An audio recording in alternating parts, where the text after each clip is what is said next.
I mess you with the dark left. If you like facts with a little bit of sarcasm while calling out the obvious undertones, you're in the right place. Let's just get into it. So, there's a point where the noise stops sounding like politics and it starts sounding like a man cornered by his own delusions. And you see it when Trump reaches for a slur instead of a sentence. And when he lashes out, not because he's making a point, but because he's losing control of the narrative. So when he called Minnesota Governor Tim Walz retarded, you could feel the shift. His vocabulary hasn't grown since the fucking 70s, but this time it wasn't the left calling him out. It was Michael Boachek, the Republican from Indiana. And he has a daughter with Down syndrome. And all of a sudden, the cruelty didn't look like strength anymore. It looked like a man who can't help himself. And that's the part Trump didn't calculate. See, he's used to Democrats condemning him. It fuels him, it feeds him. But when a Republican says that's enough, not because of politics, but because of basic human decency, it exposes something Trump works hard to hide: the unraveling, the loss of discipline, the desperation.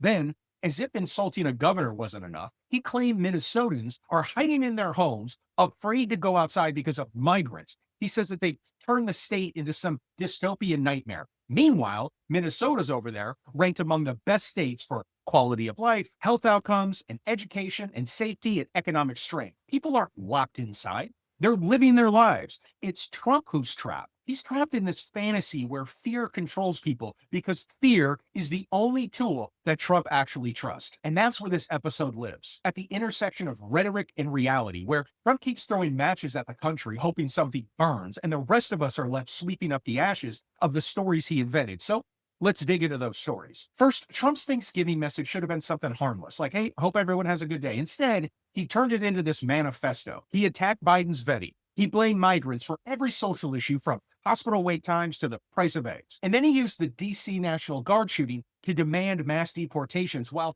conveniently leaving out the one detail that flips his entire narrative inside out: that the suspect was granted asylum under Trump's admin. See, that's the part he can't outrun. He creates a fire and then he blames the match. He lights a fuse, creates an explosion, and then screams that Biden can't control explosions. His immigration rhetoric has never been about security. It's always been about weaponizing fear and turning tragedies into talking points. And when you corner him with facts, he pivots to outrage. That's why his message ended with reverse migration, this thinly veiled threat that people who hate and steal and murder and destroy everything America stands for won't be here for long. That's a kill line, except if we apply that criteria consistently, he would be deporting himself. Because Trump hates institutions and he steals government documents and he destroys public trust every time he opens his fucking mouth. And the only thing he's ever built successfully is the narrative in which he's the hero of a story that doesn't even exist. And then, like clockwork, he shifts from fearmongering to economic fan fiction. He says that migrants making $30,000 a year get $50,000 in benefits. Really?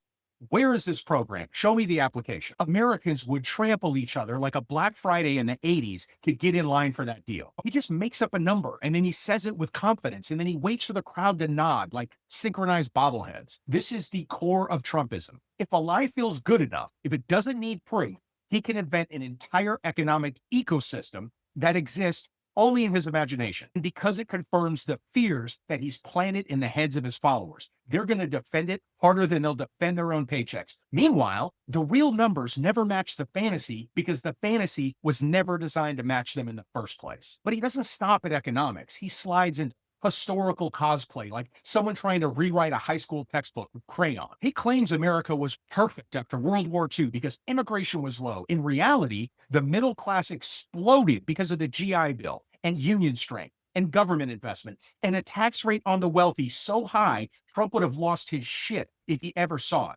Eisenhower taxed the richest Americans at like 91%. Trump cries socialism if a billionaire was asked to chip in for a fucking school lunch program. So then he goes and paints Minnesota as a war zone overtaken by refugees, when in actuality, it's one of the most stable states in the country. The Somalian community that he demonizes is part of the workforce, the cultural fabric, and the economy that he pretends to care about. His entire argument only works if you accept the premise that Western civilization is collapsing. But Western civilization isn't collapsing. His grip on reality is. And now let's shift over to someone who rode that MAGA movement straight into a multi-million-dollar exit: Marjorie Taylor Greene. See, the right wants applause for her resignation and the left wants closure, but the truth is simple. She got paid and she left. She entered Congress with a net worth under $1 million. It was about $700,000, but she's leaving with a net worth of $25 million after 4 years in Congress. See, Congress wasn't a calling for her. It wasn't public service. It was a conversion event. She didn't resign in protest. She resigned because the return on investment dried up. If you ask me, it was all planned. She decided to come out against Trump, knowing she was going to exit and hoping that she could get in the good graces of the people that were always against her and the ones that still kind of liked her. At the end of the day, Trump's political ecosystem is built on loyalty until loyalty stops paying dividends. She served her purpose, the checks cleared, the influence waned, and the moment she realized Trump can no longer protect her or he wouldn't elevate her, she dipped out. That isn't some heroic departure. It's liquidation. Let's go back to DC because before Trump flooded it with unnecessary troops, crime was already trending downward. That's not me talking. That's statistics that are out there for anyone to see. But he wanted visual evidence for his fear narrative. He wanted troops patrolling the street, make great for optics, great B-roll, great propaganda. The problem is troops aren't props, they're human beings. And when he created this wildly hostile place, basically talking shit about every immigrant that's in this country, he created a situation that is volatile, an environment that is volatile. And when you put those two together, tragedy becomes possible. The shooting of 2 National Guard members is heartbreaking. But instead of him acknowledging that it's a policy failure to put them there, Trump framed it as proof that the city's under siege. It's his self-reinforcing cycle. He manufactures danger, he produces a tragedy, and then he uses the tragedy to justify more militarization. It's his policymaking by paranoia. Now let's segue over to this TrumpRX thing, because for years, Trump has tried to kill the Affordable Care Act with everything short of a fucking flamethrower. And then suddenly, he wants to extend the ACA subsidies. The same ACA subsidies that the Democrats were fighting for during the government shutdown. If he really cared about those subsidies, he would have told Republican lawmakers to give in. They would have signed the agreement and the government would have reopened. But now he's interested in ACA subsidies, not because he had a change of heart,